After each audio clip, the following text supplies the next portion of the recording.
Good evening and welcome to your Tuesday, February 18, 2025 edition of the Evening News. I am Jemima Holmes. Thank you for joining us. Let's take a look at some of the lead stories tonight.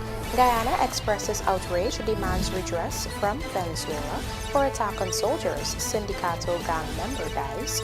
Government not worried about halt on USAID programs in Guyana, says Finance Minister. With over 220 EVS in Guyana, government secures funding to build more charging stations.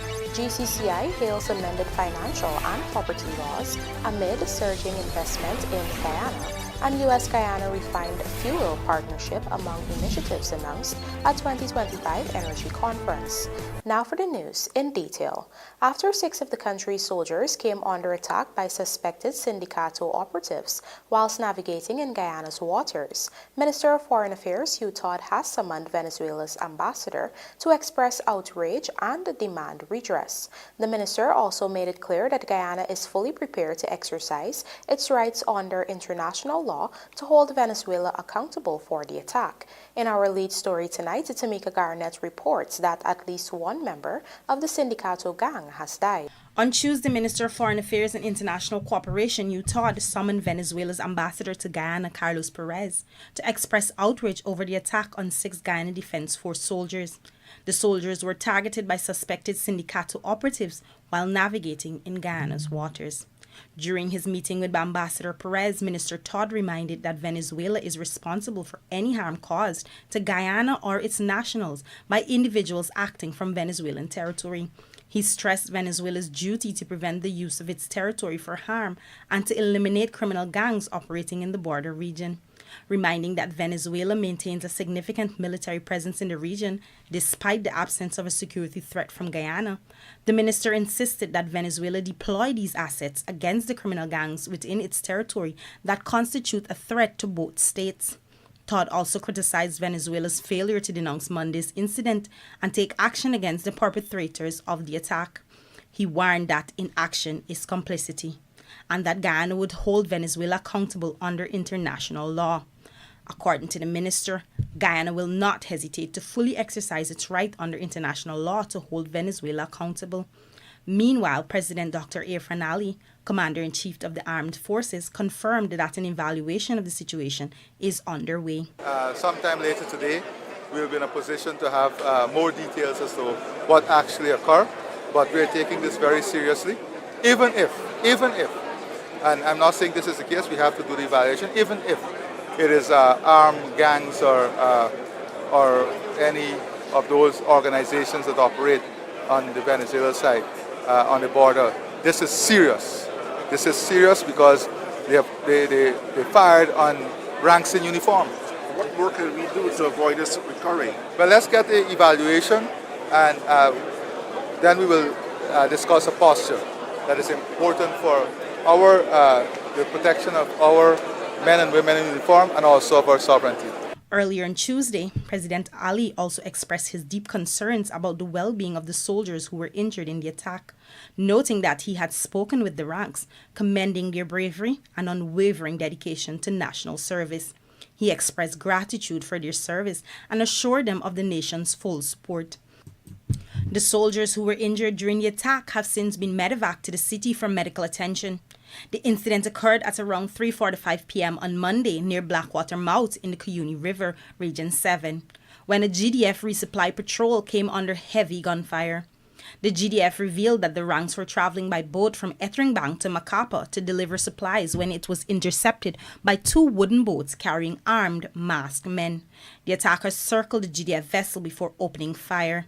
Despite successfully repelling the attackers, several GDF members sustained gunshot wounds. The injured soldiers included 2nd Lieutenant Ansel Murray, who was injured to the head, Sergeant Kevon Davis, who was injured in the foot and ankle, Corporal Andrew Fraser, who was injured in the abdomen and shoulder, Corporals Kevin Henry, who was injured in the left arm and shoulder, Lance Corporal Travis Yorick, who was injured in the thigh, and Private Ezron Samuel, who was injured in the abdomen. Meanwhile, an investigation into the attack continues. Guyana has received reports that at least one member of the Sindicato gang has died. Reporting for Evening News, I am Tamika Garnett. Good evening and welcome to your Tuesday, February 18, 2025 edition of the Evening News. I am Jemima Holmes. Thank you for joining us. Let's take a look at some of the lead stories tonight. Guyana expresses outrage, demands redress from Venezuela for attack on soldiers. Sindicato gang member dies. On Tuesday, Minister of Foreign Affairs and International Cooperation Hugh Todd has summoned Venezuela's ambassador to Guyana, Carlos Perez, to express outrage over the attack on 6 Guyana Defense Force soldiers. With the future of the U.S. government's main overseas aid agency being cast into doubt, the Guyana government has said it is not worried about the impacts it would have on programs within the country. All United States Agency for International Development USAID programs in Guyana have been paused until the Donald Trump administration completes its review of foreign assistance. Trump has made it clear he wants overseas spending to be closely aligned with his America First approach. The U.S. president also holds the view that the overseas spending is not a valuable use of taxpayer money. Asked to comment on these developments, Guyana's Finance Minister Dr. Ashani Singh noted that the government has enough internally funded social programs to help the population. Let's have a look. We've had a long-standing and very strong relationship with the United States of America. And there was a time when USAID was doing a lot of work in Guyana, and Guyana was a large beneficiary of USAID programs. Here I'm speaking about that time when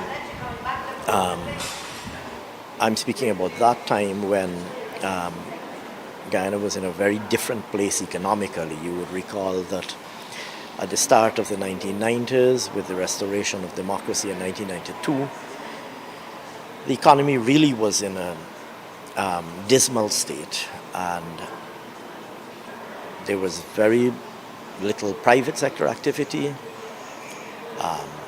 Poverty was rife, and the Guyanese population at large felt very severe hardships. We were very heavily dependent as a country on overseas development assistance aid, including aid that we got from USAID.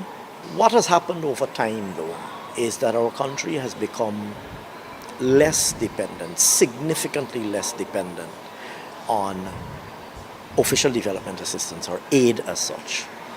And so, whereas there was a time when USAID programs were really a large contributor, I would say that over time that has tapered off. It hasn't disappeared, but it has tapered off.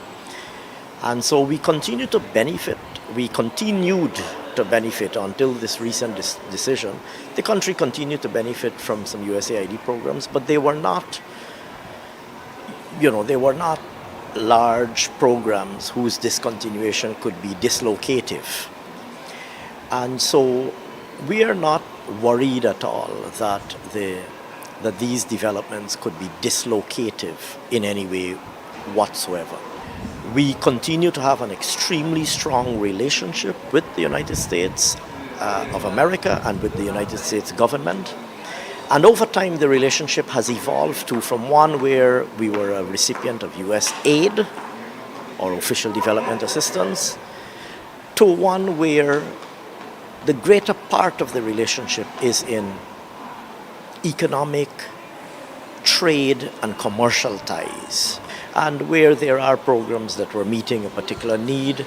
As you know, our government has also expanded dramatically our domestically financed social programs, and we have no worry whatsoever that the government social programs are sufficiently comprehensive to address the needs of the Guyanese people.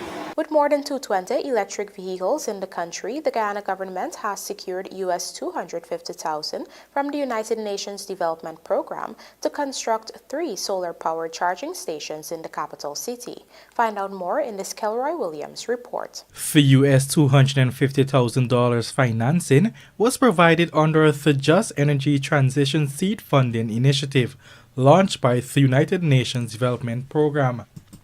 Each of the charging stations will be equipped with a 15 kilowatt solar PV pile module installation, which will be linked to a charger capable of charging 2 electric vehicles simultaneously. This charger will disperse approximately 50 kilowatts of power, increasing charging speeds, allowing vehicles to receive 90% of battery in about 45 minutes. In a bid to further slash the country's carbon footprint, when not in use, these charging stations will redirect power generated from the solar panels into the national grid. United Nations Resident Coordinator Jean Camus highlighted that the Just Energy Transition Seed Funding Initiative will be a key project in Guyana's shift towards greener energy solutions. What is important about this fund is that it looks out for innovation and to support initiatives that will have a catalytic and influencing objective. So this particular project, as you've heard from the previous speakers, has the potential to really shift and support a critical aspect of Guyana's energy transition. It contributes to the green jobs, green economy, and adds value to the low carbon development strategy that the country has been pursuing. Moreover, the project also seeks to build human capacity. A critical component of the initiative will see the investment in technical and vocational training for approximately 20 persons. These persons will be trained by the International Organization for Migration through the Board of Industrial Training. Head of Office for the International Organization for Migration in Guyana, Irina Yaw, highlighted that the robust training initiative will play a major role in the country's energy transition by equipping persons with the skills needed to maintain and fix electric vehicles as well as the components at the various charging stations. Chief Executive Officer of the Guyana Energy Agency, Dr. Mahendra Sharma, says within the last 5 years, over 220 electric vehicles were imported into the country, with 44 alone occurring last year. He anticipates an increase in the importation of these types of vehicles in the coming years. What we have seen and what I believe we will continue to see is a proliferation of electric vehicles across the country for a few reasons. Well, there are no taxes on them now, as you may be aware. And there is a 50% write-down allowance on an annual basis for businesses who are interested in investing in electric vehicles. We are training more mechanics, more electricians to be able to offer the services to maintain electric vehicles. We are installing more electric vehicle charging infrastructure across the country, and we are creating more awareness. There are currently 6 publicly accessible EV charging stations across the country. Kelroy Williams, The Evening News. The Georgetown Chamber of Commerce and Industry has lauded the government of Guyana for its bold and timely legislative initiatives aimed at enhancing the country's business and economic landscape. Among the most notable reforms are the introduction of the Financial Institutions Amendment Bill of 2024, the Security Interest in Movable Property Act, and the Acquisition of Lands for Public Purposes Amendment Act, measures that the Chamber believes are critical in positioning Guyana for sustained growth and development. Details in this Trishul Sober's report. According to the Georgetown Chamber of Commerce and Industry (GCCI), as the country experiences an unprecedented surge in investment interest, the need for a well-regulated financial sector has never been more apparent. The passage of the Financial Institutions Amendment Act, which will allow foreign financial institutions to establish representative offices in Guyana, comes as the country is witnessing an influx of both local and international investments. In a statement on Tuesday, GCCI related that, quote, the Chamber as a proponent of the development of business, particularly micro, small, and medium-sized enterprises, has also long advocated for increased access to finance for small-scale businesses. This legislation is anticipated to be a catalyst for development of enterprises in Guyana and a driver of economic growth, end quote. Meanwhile, the recent introduction of the Security Interest in Movable Property Act promises to be a game changer. The act allows businesses to leverage movable assets ranging from vehicles, equipment, and inventory to crops, livestock, and even intellectual property as collateral to access credit. In addition to these financial reforms, the GCCI has expressed its approval of the recent amendments to the Acquisition of Land for Public Purposes Bill. These amendments aim to streamline the process of acquiring land for public development projects, while ensuring that landowners are treated fairly and receive timely, adequate compensation. The Chamber believes that this aligns with international best practices, ensuring that citizens are not unduly burdened in the pursuit of national development.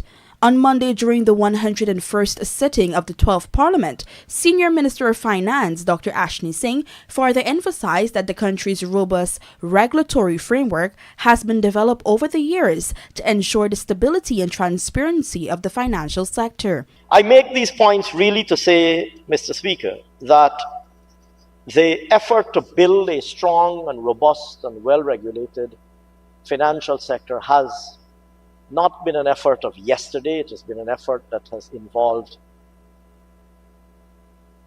work, including work in previous sessions of this House and previous parliaments of Guyana, work to ensure that we have a robust legal architecture in place. And beneath that, or within that, having legislated, we have, of course, also been establishing and progressively strengthening the institutions tasked with the respective mandates granted under the legislation. Moreover, Singh told the National Assembly that government has already received several expressions of interest from foreign financial institutions to establish representative offices in Guyana, supported by the introduction of Section 19A of the Financial Institutions Amendment Bill of 2024. Nevertheless, he explained that all foreign financial institutions would be subject to approval by the Central Bank of Guyana. We see this as an extremely welcome step. It is a first step to the establishment of a full presence. It allows them to acquaint themselves with the Guyanese economic landscape in a more direct manner. It allows them potentially to identify opportunities for doing business in Guyana and explore those opportunities. Trishelle Sobers, Evening News. Coming up, government looking to attract cruise liners to Guyana shores, says President Ali, and PPP does not owe money to GM and CC. Parag debunks opposition's lies. Do stay with us. More news ahead.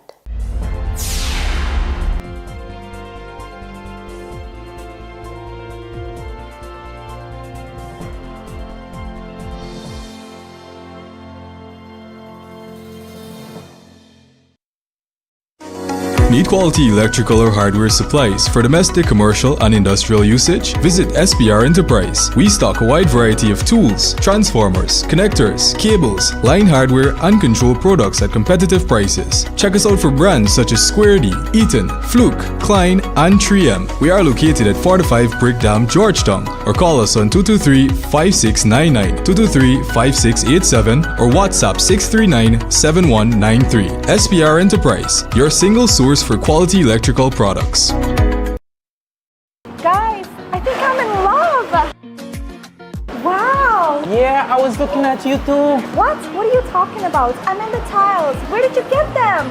Oh, Mima Decor. Obviously the best tile store in Guyana. Come, let me take you there.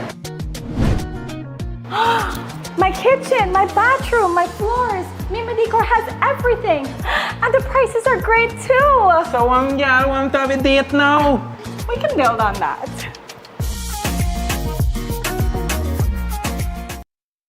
In December 2019, Guyana embarked on a historic journey, producing oil offshore for the very first time with the Liza Destiny FPSO, delivering 120,000 barrels per day.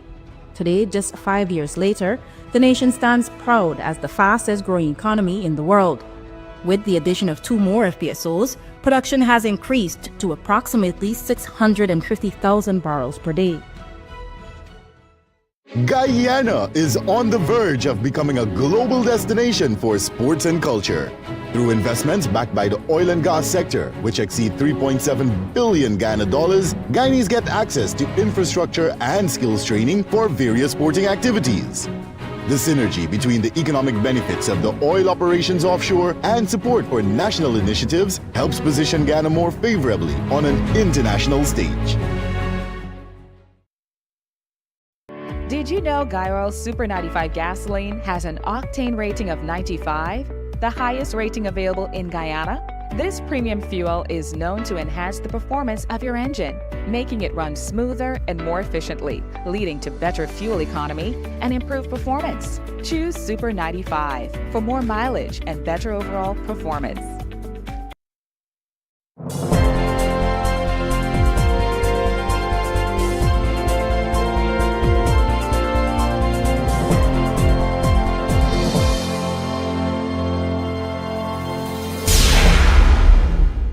Welcome back. You're watching the Evening News. The 2025 Guyana Energy Conference and Supply Chain Expo kicked off with some groundbreaking announcements from President Dr. Irfan Ali. These announcements include his vision for the transformation of Guyana as a regional economic powerhouse and a multi-million-dollar deal that will see a U.S.-based company refining Guyana's oil. Gerald Bryan reports. This year's iteration of the Guyana Energy Conference and Supply Chain Expo, which features around 7,000 total attendees, got underway at the Marriott Hotel on Tuesday. At the opening ceremony, which was attended by numerous prospective foreign investors, President Dr. Irfan Ali laid out his government's economic agenda. During his presentation, President Ali spoke of the government's ambitions for building out a deep-water port that will help make Guyana a transshipment hub and help with trade routes with Brazil. To support this, we must have investment, continuous investment in energy and energy opportunity. Only this week, I was pleased that we are now moving forward with the U.S. government, and also because this investment will support both the United States and it will support Guyana. It will add to regional security. It will add also to the energy sustainability of Guyana. It was at this point that the president revealed that the trading agreement is with U.S. company Curlew Midstream. Further, he explained that this agreement will ensure Guyana's national demand for fuel is prioritized, after which fuel can be exported to Brazil and other countries in the region. In the first 2 years alone, it is anticipated that this investment will see at a minimum $300 million being invested. And it is a strategic investment that goes beyond commercial relationship. And that is where U.S. company Curlew is proposing by the end of 2025 to process 30,000 barrels of oil out of Guyana that will see the refined products coming into Guyana at cheaper prices, and that will see us creating a hub for the rest of the region here in Guyana. Initially, to fulfill national demand, and then expanding that to service northern Brazil and to service the rest of the region. These are the type of investment that we are pursuing. Transformative investment.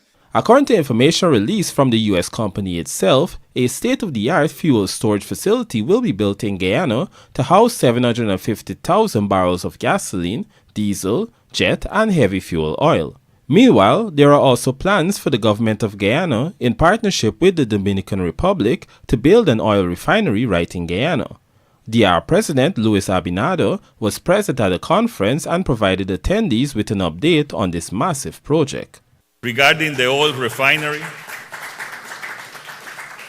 this represents a major financial and industrial decision that requires long-term strategic planning. To this end, we are analyzing various alternatives, which we will soon present to our Guyanese counterparts.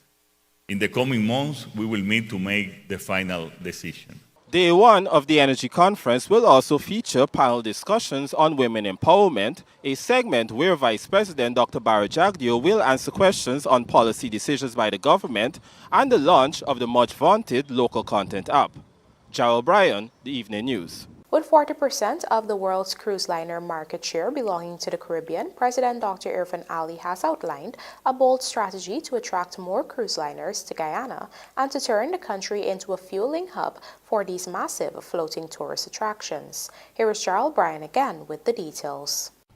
During the opening day of the 2025 Guyana Energy Conference and Supply Chain Expo on Tuesday, the feature address of President Dr. Irfan Ali was packed with innovative ideas.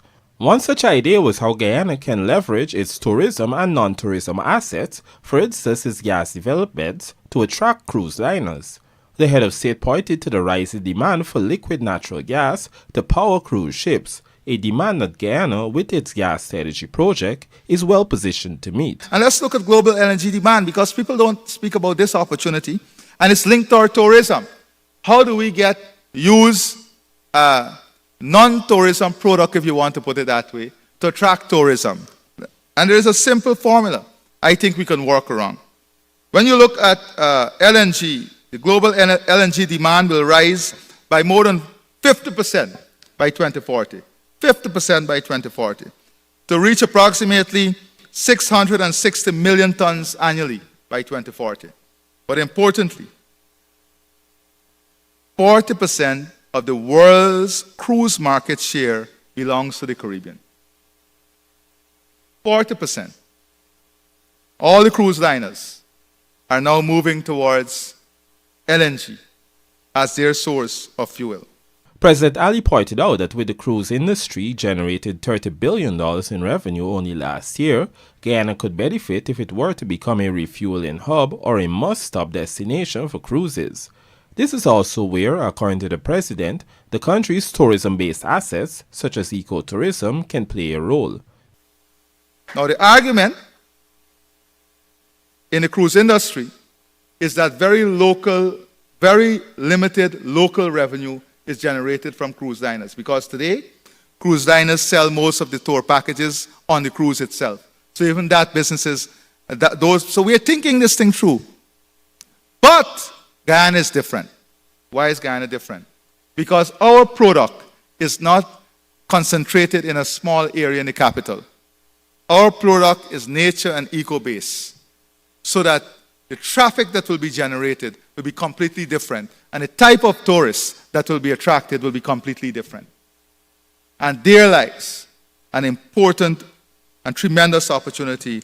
The gas-to-energy project at Wales in Region 3 will see the construction of a 300-megawatt combined cycle power plant and a natural liquid gas (NGL) plant. The pipelines have already been completed, with work on the integrated gas facilities expected to be finalized this year. Jarrell Bryan, The Evening News. In a heated parliamentary debate, Minister of Local Government and Regional Development Sonia Parag firmly declared that the People's Progressive Party Civic owes not a cent to the Georgetown Mayor and City Council, pushing back against opposition claims of a staggering $13 billion debt. Details in this Kelroy Williams report. The People's Progressive Party Civic does not owe any monies to the City Hall. No money whatsoever. And as a matter of fact, they have paid by the year. By the year we pay. When an invoice is given to our party, we go and pay our money to City Council. The PNC is not doing that. That was the Minister of Local Government and Regional Development, Sonia Parag, making remarks during the 101st sitting of the 12th Parliament, while responding to Opposition Member of Parliament Ganesh Mahipal, Anil Ferguson, and Opposition Chief Whip Christopher Jones. During the session, Jones accused the People's Progressive Party Civic government of accumulating unpaid taxes to the tune of $7.7 billion. I have here, sir, a list of government agencies and ministries that owes rates and taxes to the Georgetown City Council. And in this list, sir, for example, I'll just go through a few. The Ministry of Health, Building, Battery Road, Kingston, $1.334024 million. Ministry of Public Works, Water Street, Kingston, $1,103,207 million. Ministry of Public Works, 16 Mud Water, Kingston, $606 million, $600,000. Ministry of Public Works, Water Street, Kingston, $15.865359 million. Guyana Police Force Revenue, Rumvelt location, $235,000, and the list goes on. Another opposition member then claims that the debt is $13 billion. Responding to accusations, Minister Parag dismissed the figures as baseless and reaffirms that the PPPC government has consistently honored its financial obligations. In contrast, Parak contended that records show it is the People's National Congress that has outstanding financial obligations to the City Council amounting to $6.7 billion and more. Parak also pointed out that the GMNCC, which has long been under the control of the PNC and the APNU, has consistently mismanaged resources. The Mayor and City Council has deducted from employees PAYE, and they have not remitted $1.7 billion to the GRA. No one knows where that $1.7 billion deduced from the employees. No one knows where that is. And it is circulated in a document. It is circulated in a document. And I can tell you, the Human Resource Management Department administered and approved one monthly payroll amounting to $103,437,900, inclusive of $5,008,801 in overtime. Statutory deductions were made. This is only a part of the 1.7. Statutory deductions were made, but they were not remitted to the GRE. Mr. Speaker, no one knows what the City Council has done with that money. On this point, the local government and regional development minister reiterated that the PPPC government has no outstanding financial obligations to the City Council, and it is the opposition that must account for its own financial mismanagement.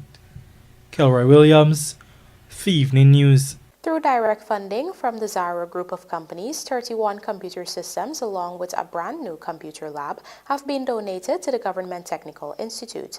Michael Henry tells us more. The Government Technical Institute, located on Woolford Avenue, Georgetown, has benefited from a 31-unit computer lab donated by the Zara Group of companies, Queens, New York.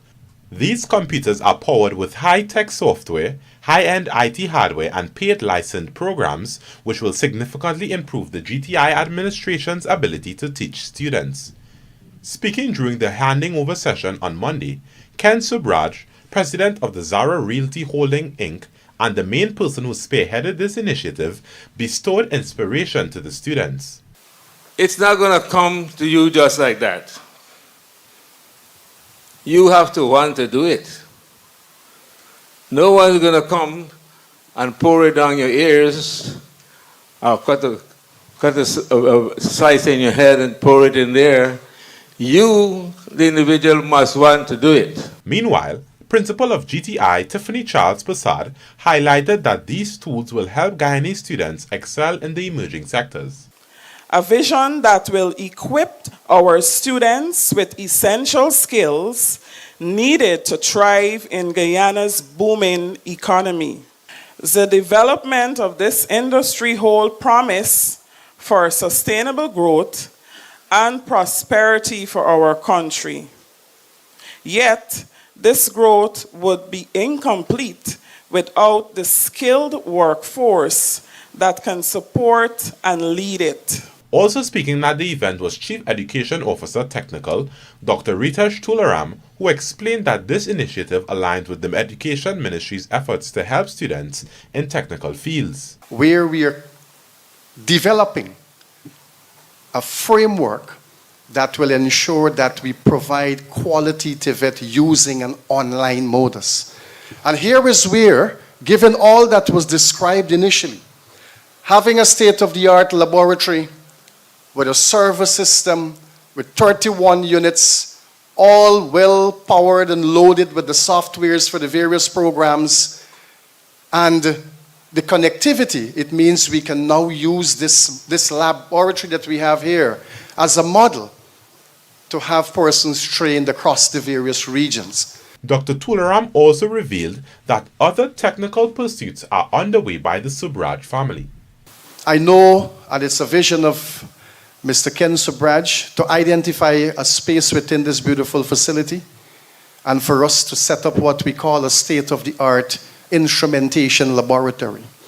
And I'm pretty sure that as we hand over this building, this lab here today, it is in the pipeline of their thinking, and the Ministry of Education will work with the team in ensuring that we realize an instrumentation laboratory. Michelle Henry, The Evening News. And now for a look at the bridge reports. Sedema Harbor Bridge will be closed to vehicular traffic on Wednesday, February 19, 2025 at 20 hours 30 for a period of 1.5 hours.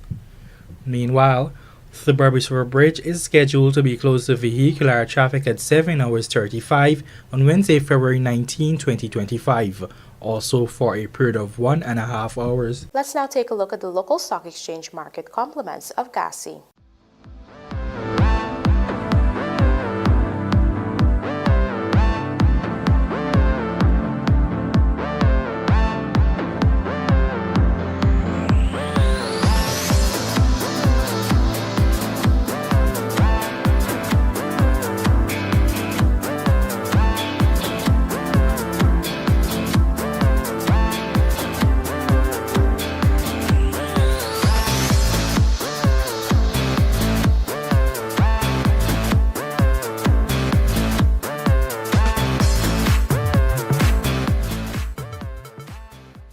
GHB names a 16-member under-21 women's hockey team, and GHE back at the top of 4-day points table. These stories coming up in this evening's Sportcast, sponsored by MacCorp. Hi, I'm Timothy Ramjan, and this is MacCorp Rental.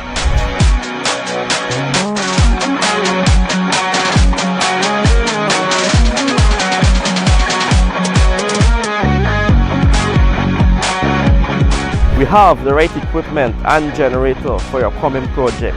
Call me on 698-8116. MacCorp, let's do the work.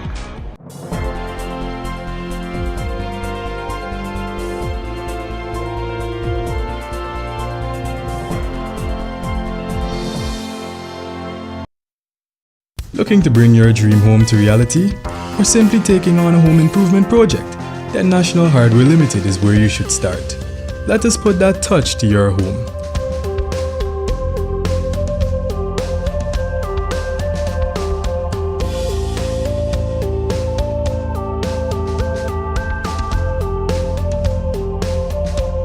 Choose from over 1,000 Berger Paint original hues for any surface.